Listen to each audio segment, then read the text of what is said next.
नमस्ते। आज हम एक बहुत ही दिलचस्प कहानी पर बात करने वाले हैं। हाँ बिल्कुल। एक ऐसी दुनिया की कल्पना कीजिए जो ज़ॉम्बी वायरस से पूरी तरह तबाह हो चुकी है। उफ। बचे हुए इंसान हैं, लेकिन वो एक दूसरे के लिए शायद ज़ॉम्बियों से भी ज्यादा खतरनाक है। सही कहा।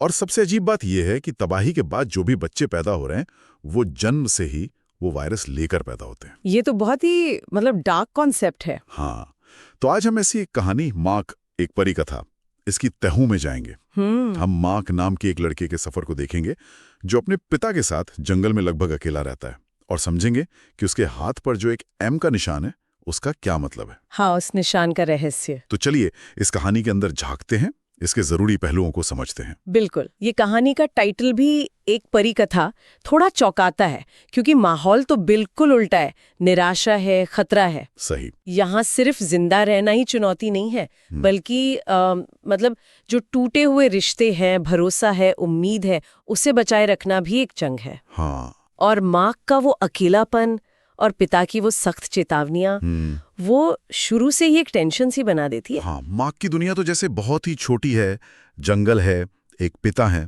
जो ज्यादा बात नहीं करते, और बस हिदायतें मिलती रहती हैं, ज़ॉम्बियों से बचो और इंसानों से तो और भी ज्यादा सावधान रहो। बिल्कुल। उसके पास एंटरटेनमेंट के लिए है क्या?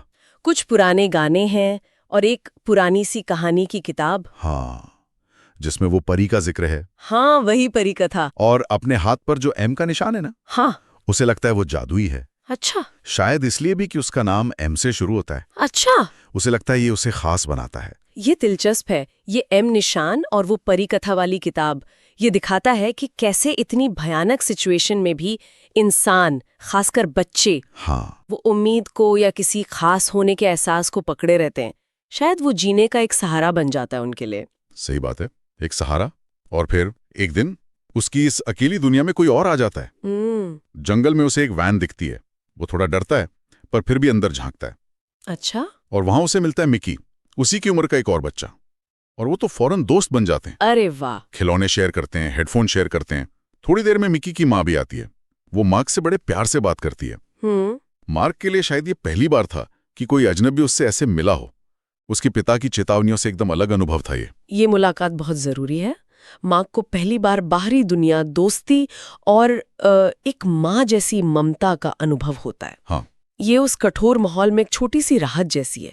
पर सवाल भी उठता है, क्या ऐसा भरोसा, ऐसी नरमी इस दुनिया में टिक सकती है? और इसका जवाब ना बहुत जल्दी और बहुत बेरहमी से मिलता है। उफ। एक दिन मार्क छिप कर देख लेता है कि कि उसके पिता घायल पड़ी मिकी की माँ को गोली मार देते हैं। ये देखकर मार्क के लिए सिर्फ एक झटका नहीं था, उसकी पूरी दुनिया हिल गई। उसका भरोसा एकदम टूट गया। जाहिर है, वो पिता जिस पर वो आंख बंद करके यकीन करता था, वो अचानक उसे एक राक्षस जैसा लगने लगा। यहीं से कहानी में एक बहुत बड़ा मोड़ आता है।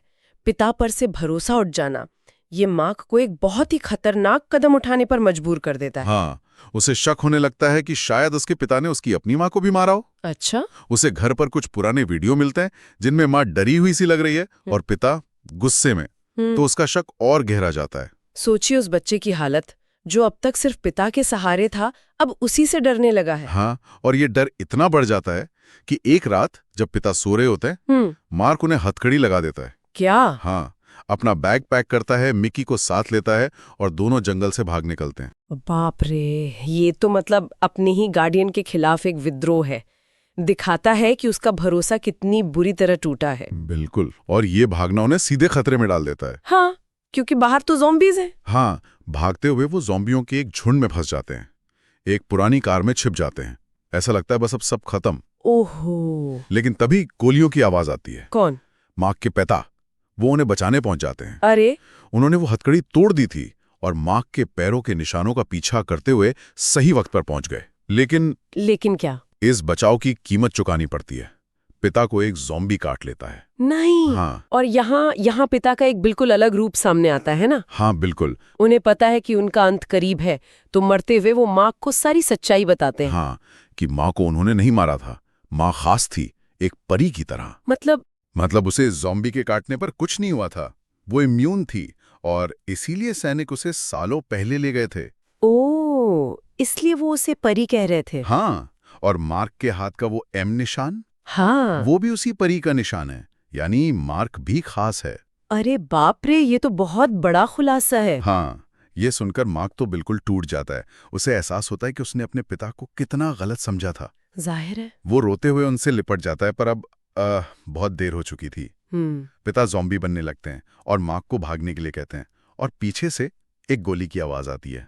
यानी पिता ने? हाँ, पिता का अंत हो जाता है, लेकिन एक सच बताकर। पिता का कैरेक्टर वाकई बहुत कॉम्प्लेक्स है। उनकी वो सख्ती, उनका कम बोलना, शायद ये सब मार्क को बचाने का, उसे इस बेरहम दुनिया के लिए तैयार करने का उनका अपना तरीका था। हो सकता है। अपने पे मजबूर करता है कि इस दुनिया में प्यार जताने के, सुरक्षा देने के तरीके कितने बदल सकते हैं, कितने कठोर हो सकते हैं। सही कहा, चीजें वैसी नहीं होती जैसी दिखती हैं। बिल्कुल। पिता की मौत के बाद मार्क और मिकी फिर अकेले रह जाते हैं और उनका सफर उन्हें और भी खतरनाक इंसानों से मिलवाता है। उफ, फिर से इंसान। हाँ, पहले एक अंकल मिलते हैं जिन्होंने अपने ज़ॉम्बी बन चुके बच्चों को पिंजरे में रखा हुआ है। अजीब है। बहुत अजीब। फिर वो गैंगस्टरों के हत्थे चढ़ जाते हैं और यहाँ फिर से इंसानी क्रूरता का वो घिनौना रूप सामने आता है। क्या होता है? गैंगस्टर का जो बॉस है वो मिक्की को रखना चाहता है, शायद उसकी मासूमियत देखकर, और मार्क को मारने का हुक्म दे देता है। हे भगवान। लेकिन तभी क्या? एक गैंगस्टर को दया आ जाती है। हाँ। वो मार्क को भागने में मदद करता है। अच्छा, चलो, कहीं तो इंसानियत बची है। लेकिन कहानी यहाँ खत्म नहीं होती होगी। नहीं, मार्क भाग जाता है पर वो मिक्की को बचाने वापस आता है। ओ दोस्ती। हाँ, वो मिक्की को बचाने की कोशिश कर ही रहा होता है कि तभी सैनिक ड्रोन से हमला कर देते हैं। सारे गैंगस्टर मारे जाते हैं। सैनिक आ गए? हाँ, सैनिक जमीन पर उतरते हैं। मार्क उनकी तरफ जाने वाला होता है पर मिक्की उसे रोकता है। क्यों? शायद उसे सैनिकों पर भी भरोसा नहीं था। जब एक सैनिक मार्क की छिपने की जगह की तरफ बढ़ता है तो मिक्की क्या करता है? वो जानबूझकर बंदूक उठाता है और सैनिक का ध्यान अपनी तरफ खींचता है ताकि मार्क बच सके। और इस कोशिश में मिक्की मारा जाता है। नहीं, हे भगवान, मिक्की का ये बलिदान, ये तो दिल चीर देने वाला है। हाँ, ये दोस्ती और वफादारी की मिसाल है। लेकिन मार्क के लिए ये एक और गहरा सदमा है। पिता के बाद अब उसका सबसे अच्छा दोस्त भी चला गया, और वो भी इंसानों की वजह से। हाँ, पिता की बात सच हो गई। बचे हुए इंसान ज़ॉम्बियों से ज्यादा खतरनाक है। इस घटना के बाद तो मार्क बिल्कुल टूट जाता है।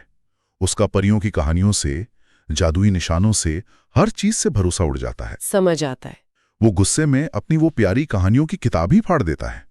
उसकी जो बची खुची मासूमियत थी वो पूरी तरह खत्म हो चुकी है। लेकिन इसी राख से शायद एक नया मकसद जन्म लेता है ना? हाँ, अब उसके पास सिर्फ एक ही चीज बची है, अपनी माँ को ढूंढना, जिसके बारे में उसे सच्चाई पता चल चुकी है। हाँ, ये खोज अब उसकी अकेली उम्मीद है, जीने की वजह बन गई है। और इसी मकसद के साथ वो उस शहर पहुंचता है जहां उसकी माँ की तस्वीर ली गई थी। अच्छा। वो एक वीरान सी इमारत में घुसता है और उसे एक औरत दिखती है जो पीछे से बिल्कुल माँ जैसी लगती है। ओह, उम्मीद जगी होगी। हाँ, उम्मीद से भरकर वो उसे आवाज देता है, फिर उसे गले लगा लेता है। लेकिन वो औरत पलटती है और मार्क को काट लेती है। वो एक ज़ॉम्बी है। नहीं। अरे यार, ये तो मतलब आखिरी उम्मीद भी खत्म। हाँ बिल्कुल, वो वहीं गिर जाता है। उसकी आखिरी उम्मीद भी चकनाचूर हो जाती है। ये पल शायद कहानी का सबसे निराशाजनक बिंदु है। ऐसा लगता है कि अब मार्क के लिए कुछ नहीं बचा। पिता गए, दोस्त गया, माँ की उम्मीद भी ज़ॉम्बी निकली, और अब वो खुद भी। हाँ, खुद भी काट लिया गया है। वो पूरी तरह हार मान चुका है।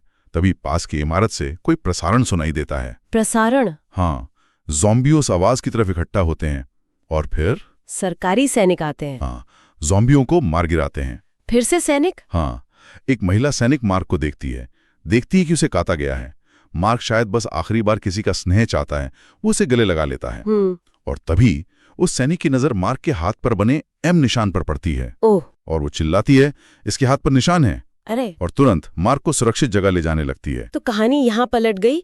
वो ज़ॉम्बी का काटना, जो मार्क की मौत होनी चाहिए थी, वहीं उसके खास होने का सबूत बन गया। बिल्कुल, वो एम निशान जिसे वो बचपन से जादुई समझता था, असल में उसकी इम्यूनिटी का या किसी खास क्षमता का प्रतीक है, ठीक उसकी माँ की तरह।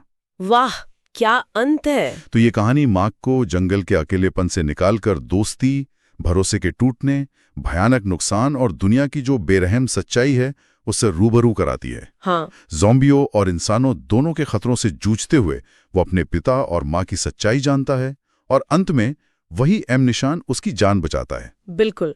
ये कहानी सिर्फ एक ज़ॉम्बी दुनिया की कहानी नहीं है। ये जिंदा रहने की इच्छा है, इंसानी फितरत के दोनों पहलू हैं, क्रूरता भी और दया भी। मासूमियत खोने का दर्द है और गहरी निराशा में भी उम्मीद की एक पतली सी डोर को पकड़े रहने की कहानी है। पिता का वो जटिल किरदार, मिकी का बलिदान, ये सब दिखाते हैं कि रिश्ते कितने मायने रखते हैं, चाहे दुनिया कितनी भी बदल जाए। जैसे पिता ने कहा था माँ को, सैनिक ले गए थे क्योंकि वो काटने पर ज़ॉम्बी नहीं बनी थी। हाँ, क्या वो अभी भी जिंदा है? क्या ये वही सैनिक है? और अब इस निशान के साथ माँ का भविष्य क्या होगा? ये सवाल सोचने वाले हैं। हाँ, ये कुछ ऐसे सवाल हैं जो ये कहानी हमारे सोचने के लिए छोड़ देती है।